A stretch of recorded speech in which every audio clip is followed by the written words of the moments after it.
Okay, this one is from Amy. Many other states are taking the self-quarantine very seriously. From what I am hearing, the beaches, condos, etc. are filling up and even extending their stays. How does an influx of tourists help with social distancing? Now, Amy's mixing kind of two different topics here. One is the self-quarantine, which we need to address because that's super important. And then the other is the social distancing that public health is talking about. There's two things actually in there, Amy. So why don't you break that down for Amy and take those two things separately? Yeah, so it's actually self-isolating, and that's what people are being asked to do if they've been on international travel or if they've been on a cruise over the past 14 days. Then they're encouraged to self-isolate, which means that they should, stay in their home, not go out, stay away from crowded places, do all of those things.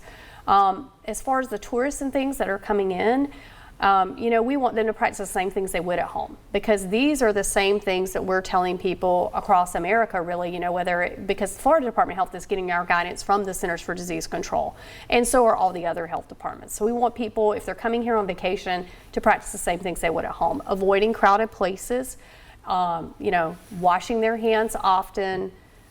If they come on vacation and they end up being sick while they're here on vacation, we want them to stay, in their hotel rooms, then to self-isolate, to right. quarantine themselves, if you will.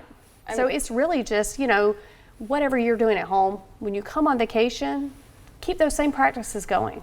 Yeah. Perfect. And so we've got the slide up here about avoiding sick people, washing hands. And and of course, it's a separate, like we keep coming back to, it's a different set of rules for the immunocompromised folks. For the folks who have already been in the hospital with flu, who have respiratory issues already.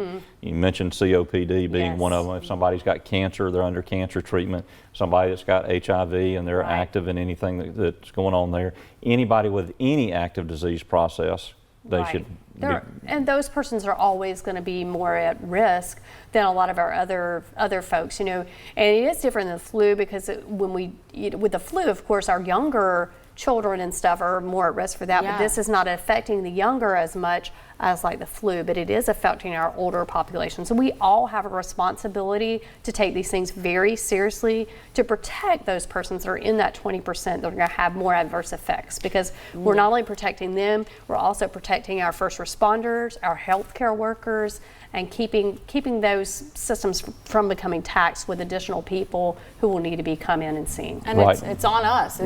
It's on us to do the things, like you said, to prevent and help stop the spread of this thing, because we don't want it going, we don't want everyone infected by it, especially those people with compromised systems. So